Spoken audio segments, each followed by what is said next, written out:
Australia এবং IPL এর হয়ে মারকুটে ব্যাটিং করা ট্রাভিস হেডকে এবার দলে চায় ঢাকা ক্যাপিটালস। ঢাকা ক্যাপিটালস কর্তৃপক্ষ সর্বোচ্চ চেষ্টা করছে ট্রাভিস হেডকে নিজেদের ঢেরায় বেরানোর জন্য।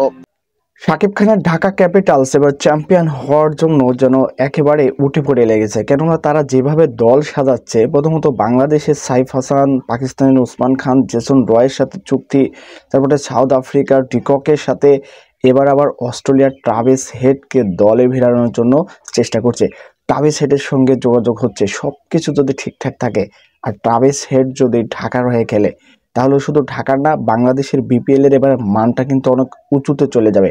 কেন অস্ট্রেলিয়ান কোনো ক্রিকেটার সহজেই বাংলাদেশে আসতেই চান না, বিপিএল খেলতে চান না। তারা সাধারণত আইপিএলই খেলেন।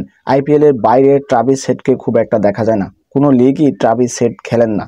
আমরা যদি বাংলাদেশে ট্রাভিস হেডকে আনতে পারি, সেটা সে যে দলের হয়েই খেলুক না কেন, শাকিব খান ঢাকা ক্যাপিটালসের ডেরায় যদি ট্রাভিস হেডকে আনতে পারে, নিঃসন্দেহে বিপিএল একটা অন্য পর্যায়ে চলে যাবে এবং অনেক মানুষ কিন্তু বিপিএল দেখার জন্য আগ্রহ প্রকাশ করবে। একই সঙ্গে কিন্তু টিভির পর্দায় মানুষ কিন্তু খেলা দেখবে। আরও কিছু তারকা বিভিন্ন দল যদি নিয়ে আসে, তাহলে কিন্তু বিপিএলটা খুব জমজমাট হয়।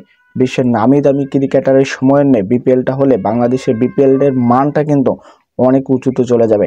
একটা ফ্র্যাঞ্চাইজি লিগের মান নির্ণয় করা হয় কত বড় বড় তারকা সেই লিগে খেলতে আসে। যেমন আইপিএল এর মান সবচেয়ে উঁচু, কারণ সেখানে বিশ্বের সবচেয়ে নামি দামি ক্রিকেটাররা, সবচেয়ে মারকুটে ব্যাটসম্যানরা, সবচেয়ে বিধ্বংসী বলাররা কিন্তু সেখানে খেলেন। তো বাংলাদেশও ট্রাভিস হেড আসলে কিন্তু খুবই ভালো হয়। শেষ পর্যন্ত দেখা যাক ট্রাভিস হেডকে রাজি করাতে পারেন কিনা শাকিব খানের ঢাকা ক্যাপিটালস।